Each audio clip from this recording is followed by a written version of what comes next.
여러분, 우리가 구약 성경이나 신약 성경을 볼 때 참 부러운 것이 있습니다. 구약 성경을 볼 때는 우리가 하나님과 독대한 사람들을 보게 됩니다. 하나님께서 하시는 놀라운 일들을 직접 눈으로 보고 경험하는 사람들을 보게 됩니다. 또 신약 성경에 보면 하나님의 아들 예수 그리스도께서 이 세상에 계시는 그 동안에 함께 살았던 사람들도 있습니다. 예수님이 어떻게 생기셨는지, 예수님이 어떤 말씀을 하셨는지, 예수님께서 어떠한 기적들을 베푸셨는지를 직접 보고 예수님께 질문도 하고 예수님과 함께 먹기도 하고 그분의 가르침도 직접 받는 것을 보게 됩니다. 저는 그런 사람들을 볼 때마다 너무나도 부러웠던 적이 있었습니다. 정말 좋았겠다, 정말 멋있었겠다, 정말 기뻤겠다라는 생각을 하게 됩니다. 그러나 여러분, 우리에게는 오늘 보혜사 성령이 함께 하신다는 사실을 아셔야 됩니다. 이 사실을 예수님께서 알려주셨습니다. 예수님께서 이제 십자가에 달리시기 전에 제자들과 마지막 최후의 만찬을 하는 그 자리에서 예수님은 보혜사 성령이 너희들과 함께 할 것이다 라고 약속하여 주신 것입니다. 나는 올라가지만 보혜사 성령이 너희들과 함께 할 것이다 라고 했습니다. 그 성령이 너희와 함께함으로 인하여서 너희들이 평안하고 너희들이 즐겁고 그렇게 안심하고 살 수 있다라고 말씀하셨습니다. 그러므로 저와 여러분이 사는 이 시대에 하나님과 직접 대화를 나눌 수 없고 육신의 예수님과 직접 함께 부대끼며 살아갈 수는 없지만 예수님께서 약속하신 보혜사이신 성령께서 우리와 늘 동행하여 주시기 때문에 우리는 평안하고 즐겁게 살아갈 수 있다는 사실을 깨달으시고 이 나그네 여로를 가는 동안에 평안함과 즐거움을 누리시는 저와 여러분이 되시기를 바랍니다. 먼저 첫 번째 생각할 것은 예수님께서 약속하신 그 보혜사이신 성령을 통하여 성도와 신비한 교제를 나누신다는 사실을 알아야 됩니다. 우리 요한복음 14장 16절 말씀 우리 함께 한번 읽어보도록 하겠습니다. 내가 아버지께 구하겠으니 그가 또 다른 보혜사를 너희에게 주사 영원토록 너희와 함께 있게 하시리니. 아멘. 예수님께서 이제 하늘로 올라가시게 되면서 남아있는 제자들과 또 그 제자들을 통하여 믿게 될 저와 여러분들과 같은 성도들을 위해서 보혜사 성령을 보내주시기를 지금 하나님께 간구하고 있는 것입니다. 예수님은 33년이라는 아주 유한한 시간을 보내고 가지만 이제 오실 성령은 영원토록 우리와 함께 하신다고 약속을 하고 있습니다. 그 성령을 보혜사라고 말하고 있습니다. 이 말은 돕는 자 또는 위로자, 중재자라는 말이 됩니다. 그런데 이것은 좀 더 원어의 뜻에 가깝게 생각을 하시면 우리와 함께 계셔서 도와주시는 자, 또 우리와 함께 동행하시면서 외로울 때에 힘들 때에 위로해 주시는 자라는 뜻을 가지고 있습니다. 따라서 예수님께서 약속하신 그 보혜사 성령은 33년이 아니라 330년이 아니라 영원토록 우리와 함께 동행하시면서 저와 여러분이 힘들 때마다 위로해 주시며 우리가 어려울 때마다 우리에게 도우심을 주시는 분이심을 알 수가 있는 것입니다. 여러분, 그 보혜사에 대해서 예수님께서 계속 설명해 주시고 계십니다. 17절 말씀을 우리 함께 읽도록 하겠습니다. 저는 진리의 영이라 세상은 능히 저를 받지 못하나니 이는 저를 보지도 못하고 알지도 못함이라. 그러나 너희는 저를 아나니 저는 너희와 함께 거하심이요 또 너희 속에 계시겠습니다. 아멘. 예수님께서 이제 보혜사 성령에 대하여 말씀하시면서 가장 먼저 하시는 말씀이 진리의 영이라고 했습니다. 이 명칭은 바로 진리이신 하나님으로부터 나왔음이며 성도들을 진리 가운데로 인도하시는 바로 그 역할을 감당하시는 성령에 대하여 가장 대표적인 그런 이름이 되는 것입니다. 진리의 영입니다. 우리가 성령 받았다 그럼 뭐 방언하고 안수하고 병 고치고 이렇게 놀라운 기적을 행하는 것처럼 우리가 생각하지만 성령의 가장 대표적인 사역은 바로 우리를 진리로 인도한다는 사실입니다. 그래서 진리이신 그리스도를 증거하게 하고 그리스도의 생전의 가르침을 기억나게 하며 이 성경 말씀을 우리가 읽고 묵상할 때에 올바르게 깨닫게 하는 사역을 감당하는 것이 바로 성령의 가장 대표적인 사역이 되는 것입니다. 그러니 우리가 성령 받았다라고 하면 온 세상 다니면서 기도해주고 방언해주고 뭐 이런 것이 아니고, 성령을 받았다는 가장 확실한 증거는 저와 여러분들의 이 하나님의 말씀을 읽을 때에 이것이 바로 이러한 말씀이구나 하는 것을 깨달을 때에 성령께서 저와 여러분들과 함께 하신다는 사실을 아셔야 되는 것입니다. 이것이 바로 진리의 영입니다. 그런데 여러분, 이 세상에는 진리의 영만 있으면 얼마나 좋겠습니까? 그런데 우리를 미혹하는 또 다른 영이 있다고 했습니다. 그것이 바로 미혹의 영입니다. 이 영은 거짓 선자를 통하여 우리를 미혹하고 유혹에 빠뜨립니다. 시험에 빠지게 합니다. 육체로 오신 예수를 증거하지 아니하고 자신을 드러내도록 합니다. 과학을 믿게 하고 이성을 성경 말씀보다 더 신봉하게 하는 것입니다. 인간 스스로 모든 것을 할 수 있다고 믿으며 휴머니즘, 인간의 힘을 통하여 인류 구원의 길이 반드시 열릴 것처럼 저와 여러분들을 설득하고 미혹하는 것입니다. 틀렸습니다. 그러면 여러분, 우리는 어떻게 하면 진리의 영이신 성령과 미혹의 영을 제대로 구분할 수 있겠습니까? 단 하나, 예수 그리스도를 증거하느냐 그렇지 않느냐 하는 이 기준으로 보면 알 수 있는 것입니다. 우리가 알고 있는 이단들은 교묘하게 예수 그리스도를 부인하고 있습니다. 성경 말씀을 증거하는 것 같고, 성경을 고백하는 것 같고, 교회와 같은 생각으로 살아가는 것 같지만 저들은 예수를 구원주로 부인하는 자들입니다. 전도관의 박태선이라든지 통일교의 문선명이라든지 신천지의 이만희, JMS의 정명석이라고 하는 이단의 수괴들은 예외 없이 자신들을 바로 재림 예수라고 주장했습니다. 바로 이들이 미혹의 영에 사로잡혔기 때문인 것입니다. 그래서 저들은 예수를 부인하고 스스로 예수가 되려고 하는 것입니다. 자기들이 예수라고 함으로써 진짜 예수를 부인하려고 하는 것입니다. 오늘 말씀에 세상은 능히 저를 받지 못하나니 라고 했습니다. 세상 사람들은 진리의 영이신 보혜사 성령을 알지 못합니다. 왜냐하면 진리의 영이신 성령께서 저들과 함께하지 않기 때문에 모르는 것입니다. 그러나 저와 여러분들은 걱정할 것이 없습니다. 저와 여러분들은 안다고 했습니다. 너희는 저를 아나니. 왜 알 수 있습니까? 성령께서 우리와 함께 하시기 때문에 알 수 있는 것입니다. 성령은 예수 믿는 사람들과 함께 하십니다. 그리고 성도 속에 거하시기 때문입니다. 그래서 성도는 보혜사 성령을 친밀하게 알고 그 성령과 함께 교제할 수 있는 것입니다.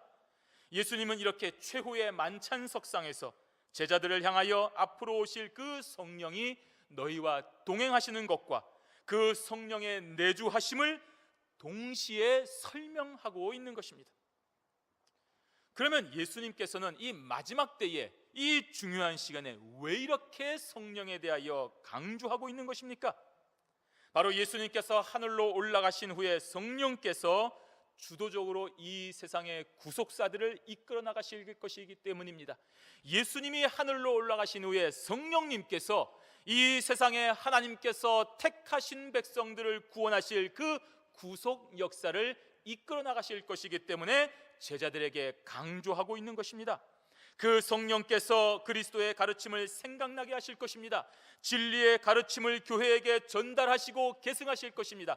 그 성령의 역사로 인하여 2000년 전에 예수 그리스도의 가르침이 오늘 저와 여러분들의 아침 성경 공부 시간에, 지금 이 시간에 저와 여러분들이 성경 말씀을 보는 이 시간에 여전히 유효하다는 것입니다. 바로 이것이 성령의 역사로 말미암아 가능한 것입니다. 성령께서 이 땅의 성도들이 하나님의 말씀을 읽을 때마다 올바르게 깨닫게 해주시는 것입니다.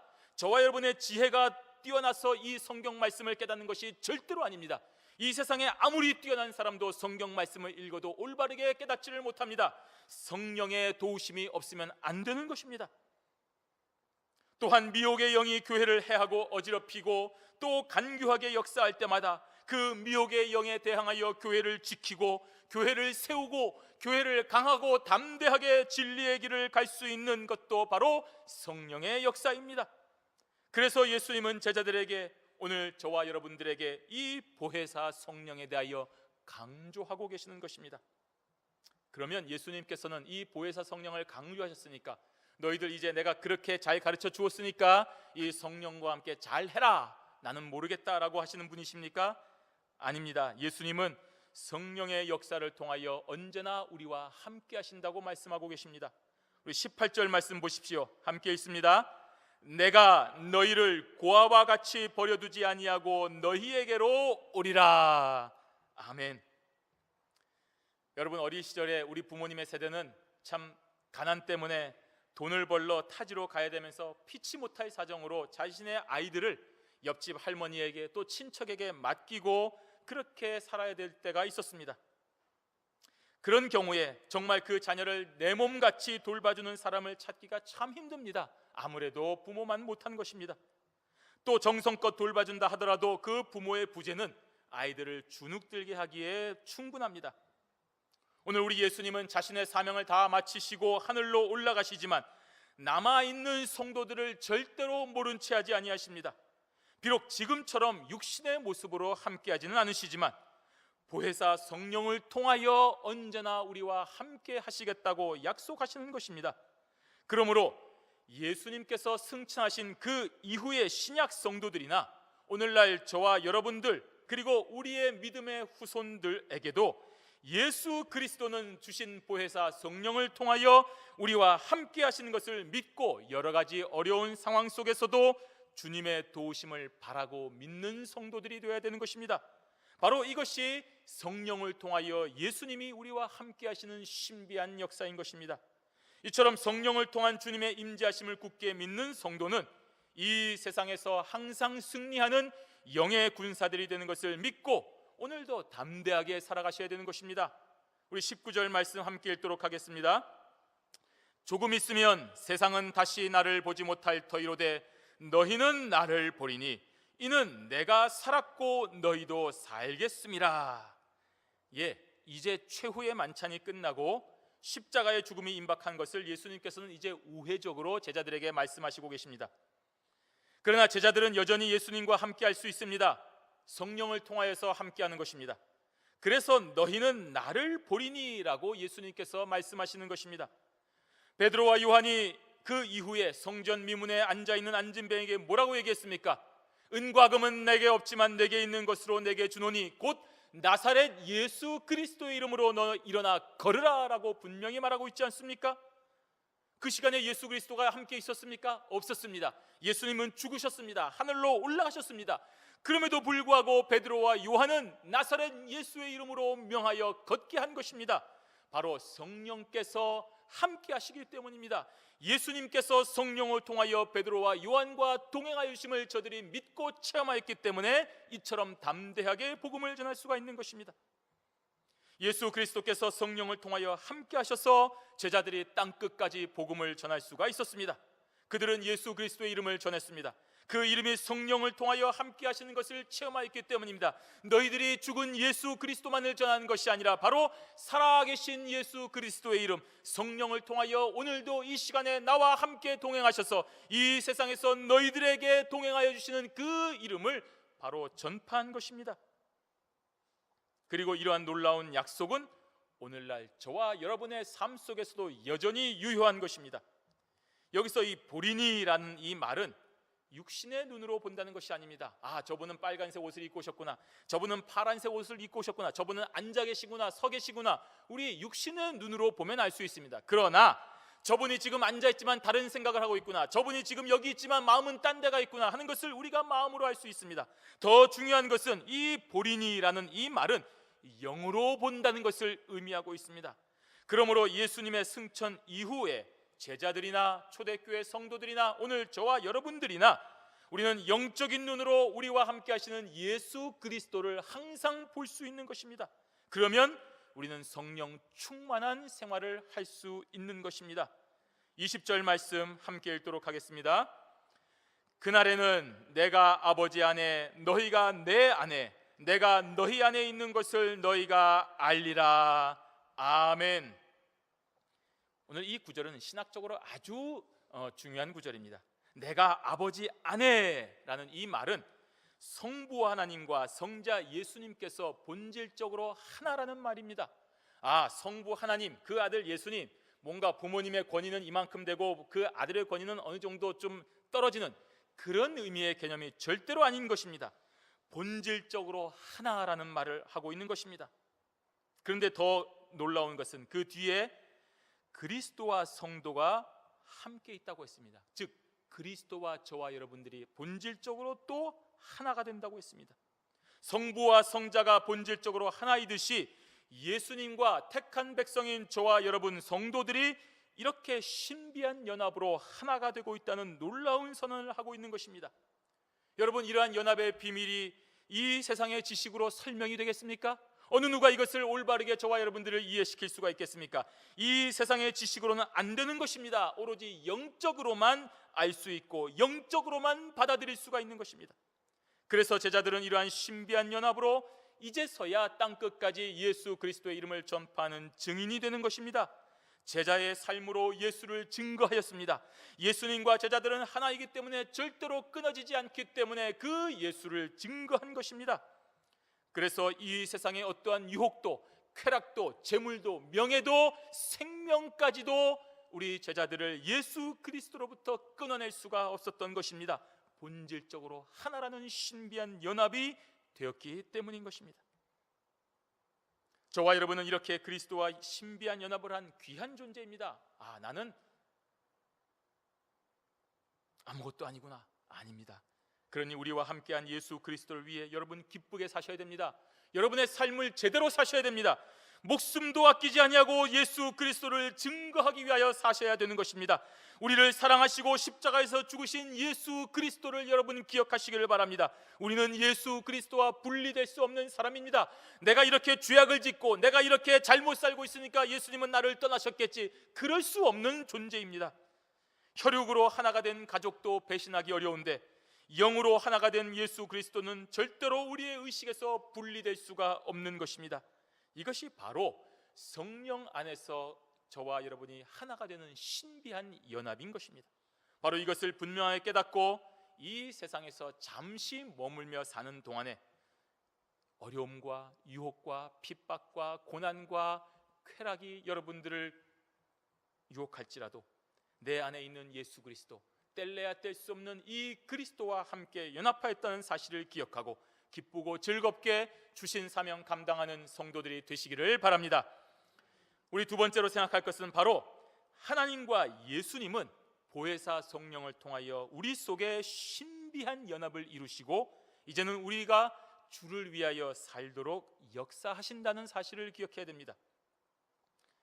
성도가 예수님을 사랑하는 구체적인 증거가 무엇입니까? 바로 그의 계명을 지키는 것입니다. 사랑은 말이 아닌 행동이기 때문이다. 나 너 사랑해. 여보, 내가 정말 당신을 사랑해 라고 말은 하지만 행동이 그렇지 않는다고 한다면, 피곤할 때 다독여주지 아니하고 힘들 때 위로해주지 않는다고 한다면 그 사랑은 진짜 사랑이 될 수 없지 않습니까? 예수 그리스도를 여러분 사랑한다고 고백해도 그리스도의 계명을 지키지 않는다면 그 사랑은 진짜가 될 수 없는 것입니다. 그래서 예수님은 오늘 본문에 나의 계명을 지키는 자라야 나를 사랑하는 자라고 분명히 선언하고 계시는 것입니다. 우리 21절 말씀 함께 읽도록 하겠습니다. 나의 계명을 가지고 지키는 자라야 나를 사랑하는 자니 나를 사랑하는 자는 내 아버지께 사랑을 받을 것이요 나도 그를 사랑하여 그에게 나를 나타내리라. 아멘. 여러분, 여기서 그리스도의 계명을 지키는 자가 나를 사랑하는 자라고 하는 말을 우리가 조건이라든지 어떤 전제로 생각해서는 안 됩니다. 그렇다고 한다면 예수님께서 우리의 순종이 필요해서 지키라고 하는 것입니까? 아닌 것입니다. 우리에게 진짜 사랑이 무엇인지 그 사랑의 깊이를 알게 해주시려는 것입니다. 왜냐하면 이미 예수님은 자신의 생명을 희생하여 우리를 사랑하여 주셨기 때문인 것입니다. 요한일서 4장 19절에 보시면 우리가 사랑함은 그가 먼저 우리를 사랑하셨음이라고 기록하고 있습니다. 그러므로 우리도 그 사랑으로 예수님을 사랑하여 진정한 아가페의 사랑을 알 수 있게 하려 하심입니다. 그렇게 우리가 예수님과 서로 진실하게 사랑하면 그리스도와 하나 된 하나님 아버지께도 사랑을 받을 것이며 예수님도 그를 사랑하여 영적인 신비로 우리의 심령 가운데 나타나시는 것을 알려주는 것입니다. 이렇게 성도는 그리스도의 계명을 하나하나 지켜가심으로써 그리스도에 대해 더 잘 알게 되고 그러한 관계로 인하여 이 신비한 연합이 더 견고해지는 것입니다. 처음엔 잘 몰랐습니다. 그러나 사랑하는 사람을 위해서 살다 보니 그 사람을 더 이해하게 되고 그 사람도 나를 더 이해하게 되고 그렇게 살아왔던 부부의 연이 더 견고해지는 것 아니겠습니까? 그리스도를 사랑하십니까? 그 계명을 지키십시오. 예수님께서 우리를 위하여 생명을 버리셨듯이 우리도 예수를 위하여 생명을 버리십시오. 그러면 예수 그리스도께서 우리를 향하여 어떠한 사랑을 하셨는지 저와 여러분들이 잘 알게 되는 것입니다. 예수님을 위해 희생하지 않아놓고, 예수님을 위해 내 것 조금도 양보하지 않아놓고, 예수님을 위하여 그 계명 조금도 지키지 아니하고 어찌 예수님을 사랑한다고 말할 수 있겠습니까? 여러분, 예수님을 내 몸과 같이 사랑하십시오. 아니, 내 생명을 버릴지라도 예수 그리스도를 사랑해 보십시오. 그리하면 예수님이 우리를 향하신 사랑을 조금이나마 깨닫게 되고 그 신비한 연합이 더 견고하여 뗄래야 뗄 수 없는 아름다운 성도의 연합이 되는 것을 체험하게 되시는 것입니다. 이렇게 성도의 신비한 연합에 대해서 말씀하시고 있는데 제자들은 그것을 깨닫지 못하였습니다. 이러한 예수님의 나타냄을 영적인 의미가 아닌 육신의 의미로 받아들인 것입니다. 우리 22절 말씀 한번 읽겠습니다. 가룟 아닌 유다가 가로되 주여 어찌하여 자기를 우리에게는 나타내시고 세상에게는 아니하려 하시나이까? 예수님을 배반한 가룟 유다가 아니라 동명이인이었던 다른 유다라는 제자가 질문을 한 것입니다. 예수님은 우리에게 이렇게 나타내시면서 왜 세상 사람들에게는 그렇게 나타내지 않으시는 것입니까? 라고 물은 것입니다. 여러분, 지금까지 이 본문을 저와 여러분들이 이해하셨다고 한다면 예수님께서 나타내신 것이 육신의 나타내심입니까? 아니면 영적인 나타내심입니까? 영적인 것을 잘 아셨을 것입니다. 그렇다면 오늘 이 유다는 예수님의 나타내심을 명백하게 아직도 오해하고 있는 것입니다. 왜냐하면 아직도 이 유다는 성령 체험이 없기 때문입니다. 저와 여러분들은 성령의 도우심으로 이것이 예수님께서 나타내심이 영적인 것을 알고 있지만 이 당시에 아직 성령 받지 못한 유다는 그것을 몰랐기 때문에 오해한 것입니다. 예수님은 메시아이신 아닙니까?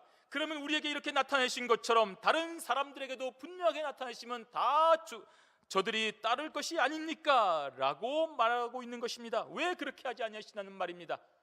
오늘도 예수님을 오해하는 사람들이 예수님이 그 많은 능력을 가지고 왜 죽으셔야 됩니까? 그 놀라운 능력을 가지고 왜 세상 사람들을 멸하지 아니하시고 이렇게 비참하게 십자가에 죽으셔야만 합니까? 라는 그 질문을 지금 유다가 하고 있는 것입니다. 예수님의 메시아직을 당시의 사람들이 가지는 정치적인 수준으로만 보고 있는 것입니다. 예수님을 3년 동안이나 동행하면서 예수님의 가르침을 보고 듣고 배우고 해도 이렇게 진리의 영이신 보혜사 성령이 임재하여 깨우쳐주지 아니하시면 우리는 영적인 일에 이렇게 무지할 수밖에 없는 것입니다. 결국 오순절 성령이 임하여 제자들의 영적인 눈이 열렸을 때에 비로소 예수님의 가르침이 바로 그런 의미였구나, 예수님의 죽으심이 이런 의미가 있구나 하는 것을 그제서야 깨달은 것입니다. 그리고 예수님을 이용하려고 했던 제자들이, 예수님을 이용하여 로마 군사를 쳐부수려고 했던 그 제자들이 이제는 변화하여서 예수를 증거하는 증인의 삶을 살게 된 것입니다. 물론 이렇게 무지한 질문을 했던 이 유다도 변화를 받고 예수님의 증인이 되어서 순교하는 영광의 자리에 참여한 것입니다. 어쨌든 지금 이 수준에 머문 유다를 비롯한 제자들에게 예수님께서는 자기를 나타낸 것에 대한 영적인 의미를 대답해 주셨습니다. 그것이 23절에 있습니다. 함께 읽습니다. 예수께서 대답하여 가라사대 사람이 나를 사랑하면 내 말을 지키리니 내 아버지께서 저를 사랑하실 것이요 우리가 저에게 와서 거처를 저와 함께 하리라. 아멘. 여러분, 다른 사람 사랑해 본 사람은 아실 것입니다. 사랑할 때 여러분 제한을 두고 계십니까?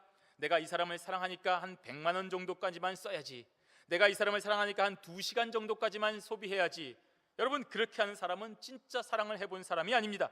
사랑이라고 하는 것은 제한이 없습니다. 끝이 없습니다. 사랑하는 사람을 위해 할 수 있는 모든 것을 다 하는 것입니다. 사랑한다고 하는데 그 사람의 합당한 부탁을 들어주지 않는다면 그 사랑은 거짓입니다. 말로는 사랑한다고 하지만 실제로는 그렇지 않기 때문에 그 부탁을 거절하는 것이 아니겠습니까? 그러므로 진정 사랑한다면 예수님의 말씀처럼 그 계명을 지키게 되어 있습니다. 이어서 예수님은 자신을 사랑하면 자신의 계명을 지킬 것이라고 말씀하시면서 그렇게 계명을 지키는 자는 하늘 아버지께서 저를 사랑하신다라고 하셨습니다. 이 말은 바로 성부 하나님과 성자 예수님께서 성령 하나님을 통하여 신자인 저와 여러분의 몸에 내주하신다는 것입니다. 아주 어려운 말입니다. 그러나 아주 신비한 말입니다. 우리가 저에게 와서 거처를 저와 함께 하리라, 내가라고 하지 않았습니다. 예수님이 우리가라고 했습니다. 여기서 우리는 바로 삼위일체 하나님을 말합니다. 이러한 신비한 연합이 오늘 보혜사 성령으로 말미암아 오는 것이며 곧 이어질 오순절 성령 강림으로 이것이 이루어지는 것입니다. 이렇게 예수님의 말씀대로 삼위일체의 신비한 연합은 현세에서는 우리에게 오셔서 함께 거하는 것이며 또 내세에서는 우리가 그와 함께 가서 거하게 되는 것입니다. 바로 이러한 신비가 예수 그리스도를 진심으로 사랑하고 그의 계명을 지킬 때에 이루어지는 것입니다. 그러니 여러분 어떻습니까? 성도는 이 세상에서 세상 사람들과 구별된 삶을 살아야 됩니다. 세상의 재물이나 명예를 따르지 말고, 야 저쪽에 좋은 것이 있다, 저기 가면 돈을 번다더라, 여기 가면 부동산이 한번 제 몫을 한다더라, 거기에 따라다니는 사람들이 아니고, 그럴 때마다 우리는 세상의 재물과 명예를 저버리고 예수님의 계명을 지키며 따르는 사람이 되어야 되는 것입니다. 여기에 가서 예수님을 믿고 따르며 희생하며 생명을 건지는 자들이 되어야 되는 것입니다. 바로 그것이 예수를 사랑하며 그 계명을 지키는 성도의 마땅한 길인 것입니다. 여러분의 길은 어떻습니까? 지금 여러분은 이처럼 예수님을 사랑하며 그 계명을 지키고 계시며 따라가는 길이십니까? 잘 모르시겠습니까? 그러면 반대로 예수님을 사랑하지 않는 사람은 어떤 특징을 가지고 있는지 한번 보도록 하겠습니다. 24절 말씀입니다. 함께 읽습니다. 나를 사랑하지 아니하는 자는 내 말을 지키지 아니하나니 너희의 듣는 말은 내 말이 아니요 나를 보내신 아버지의 말씀이니라. 아멘. 예수님을 사랑하지 않는 자는 내 말을 지키지 않는다고 했습니다. 이 지키지 아니한다는 말은 한 번, 두 번 지키지 않는다는 것이 아니라 계속해서 예수님의 말씀을 지키지 않는 것입니다. 계속해서 예수님의 말씀을 거부하고 예수님의 말씀을 업신여기는 것입니다. 부모가 자식에게 가르쳐줍니다. 좋은 것인데도 불구하고 자식이 못돼가지고 부모의 말씀을 듣지 않는 것입니다. 아유 또 잔소리하는구나, 그래 내가 한 귀로 듣고 한 귀로 흘려버리지. 계속해서 거부하고 마침내 부모의 말까지 업신여기는 것을 말하는 것이 바로 지키지 않는다는 것입니다. 너희의 듣는 말은 내 말이 아니요 나를 보내신 아버지의 말씀이니라고 했습니다. 이것은 바로 명백히 예수 그리스도께서 지금 하시는 말씀이 아버지의 말씀의 권위를 가진다는 것입니다. 하나이기 때문입니다. 하나님과 예수님이 아까 동일한 본질이라고 했습니다. 그러니 예수님의 말씀이 하나님의 말씀일 수밖에 없는 것입니다. 결코 누가 우위에 있고 그런 것이 아닙니다. 그래서 우리가 예수님을 보았으면 하나님을 본 것입니다. 예수님의 말씀을 듣는 것은 하나님의 말씀을 듣는 것이 되는 것입니다. 따라서 당시 바리새인들을 비롯하여 십자가에 예수를 못 박았던 종교 기득권자들은 하나님을 사랑하고 그의 계명을 지키며 잘 믿는다고 자부했지만 실상은 하나님을 믿지 않는 자인 것입니다. 왜 그렇습니까? 예수님을 거부했기 때문입니다. 예수님을 거부하는 자는 하나님을 거부하는 것입니다. 예수님의 말씀을 지키지 않는 자는 하나님의 말씀을 지키지 않는 것이기 때문입니다. 하나님과 예수님은 동일 본질이기 때문에 하나님을 내가 사랑하지만 예수님은 사랑하지 않겠다라고 구분하는 것은 절대로 불가능한 것입니다. 하나님과 예수님을 따로 분리해서 생각할 수 없다는 것입니다. 그래서 빌립보서 2장 9절에서 11절에 이러므로 하나님이 그를 지극히 높여 모든 이름 위에 뛰어난 이름을 주사 하늘에 있는 자들과 땅에 있는 자들과 땅 아래에 있는 자들로 모든 무릎을 예수의 이름에 꿇게 하시고 모든 입으로 예수 그리스도를 주라 시인하여 하나님 아버지께 영광을 돌리게 하셨느니라 라고 기록하고 있는 것입니다. 하나님을 믿습니다. 그런데 예수님은 아닌 것 같습니다. 그렇게 예수 이름을 거부하는 자들, 예수를 구주라고 고백하지 않는 자들은 하나님이 인정하지 아니하십니다. 기뻐하지 아니하십니다. 왜 그렇습니까? 하나님을 거부하는 것이기 때문입니다. 성도 여러분, 이제 우리는 더 이상 하나님과 만나지 못한다고 또는 예수 그리스도의 육신의 모습과 대화하지 못한다고 아쉬워할 필요가 전혀 없습니다. 저들을 부러워할 필요는 더더욱 없는 것입니다. 우리는 비록 육신의 예수님을 직접 보고 듣고 배우지는 못했지만 삼위일체 신비한 연합이 보혜사 성령님을 통하여 우리 안에 거하시는 놀라운 은혜를 체험하지 않았습니까? 그 은혜 가운데 지금 저와 여러분이 있는 것입니다. 그래서 우리는 더 이상 죄인으로 사망의 짐을 지고 가는 자가 아니라 하나님의 택하신 족속이요 왕같은 제사장이요 거룩한 나라이며 그의 소유된 백성이 되는 것입니다. 그 신비한 연합으로 여러분 주의 거룩한 사명을 감당하시기를 바랍니다. 그 신비한 연합으로 성령께서 구속사를 이끌어 나가시는 오늘날의 교회를 사랑하시기를 바랍니다. 때로는 도무지 이해가 되지 아니하고 용납할 수 없는 현실이 우리 앞에 놓연다 할지라도 여러분 실망하지 마십시오. 좌절하지 마십시오. 언제나 우리와 함께 하시는 보혜사 성령님을 기억하시기를 바랍니다. 저와 여러분의 인생은 끝난 것이 아닙니다. 우리의 생명이 붙어있는 한, 우리의 호흡이 오늘도 이렇게 있는 한 하나님께서 신비한 연합인 보혜사 성령을 통하여 우리와 동행하여 주시고 위로하여 주시고 함께하여서 마침내 하나님께서 기뻐하시는 승리의 길로 인도하여 주실 것이기 때문입니다. 바로 그것을 믿고 오늘도 힘차게 그 신비한 연합으로 그리스도의 계명을 지키는 저와 여러분들이 되시기를 주님의 이름으로 축원합니다. 아멘.